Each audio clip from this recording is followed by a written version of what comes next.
As the US president faces calls to drop out of the race, Al Jazeera looks at who could take his place and what they have said about Gaza. Washington, D.C.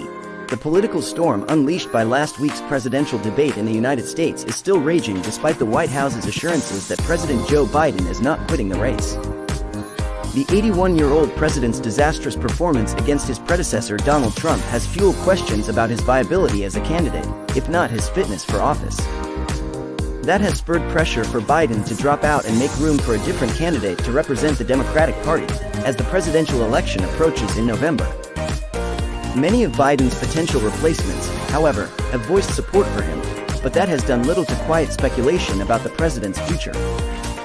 Before the debate, Biden faced growing discontent among large segments of the Democratic base over his ironclad support for Israel's war in Gaza, which has killed more than 38,000 Palestinians and sparked accusations of genocide.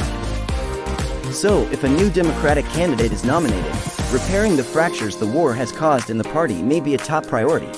Key demographics including young voters, progressives, Arabs and Muslims have all signaled discontent over the Gaza war. Here, Al Jazeera looks at what Biden's potential alternatives have said about the conflict. Should Biden drop out, Harris would be the frontrunner to replace him at the top of the Democratic ticket. As vice president, Harris represents the Biden administration, which has unflinchingly supported the war on Gaza. Key takeaway: given the immense scale of suffering in Gaza, there must be an immediate ceasefire for at least the next 6 weeks, Harris said in March. Around that time, NBC News, citing anonymous officials, reported that Harris would have taken a more forceful stance against the war if given the chance by the White House. The vice president has been a fervent backer of Israel throughout her political career. In 2017, the first measure she co-sponsored as a senator was to condemn a United Nations Security Council resolution that denounced Israel's illegal settlements in the occupied West Bank.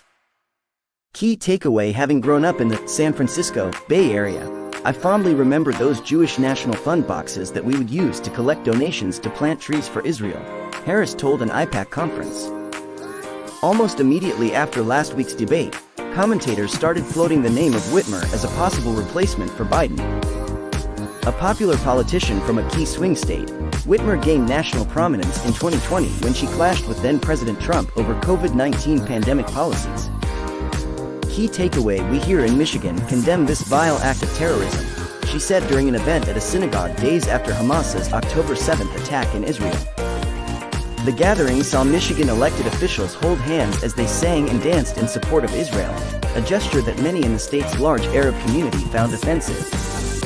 In recent months, Whitmer has also expressed sympathy for the loss of life in Gaza, but she declined to say whether the spiraling death toll among Palestinians would amount to a genocide. In April, Whitmer was asked by CNN whether she supports a permanent ceasefire in Gaza. She skirted the question. Key takeaway: I believe that the hostages need to be released and that the violence needs to stop, and we need to really talk about rebuilding Gaza and supporting the Palestinians, she said. While campaigning for governor in 2018, Whitmer said she strongly supports a Michigan law that penalizes companies that boycott Israel. A vocal defender of the Biden agenda, the former San Francisco mayor has acted as a surrogate for the president's campaign, making appearances in the media and at last week's debate. Like other U.S. officials, Newsom strongly condemned the October 7th attack and traveled to Israel last year, where he expressed uncompromising support for the country. A commitment to community and common purpose, especially in these most difficult of times, he said in a statement after his trip on October 20th.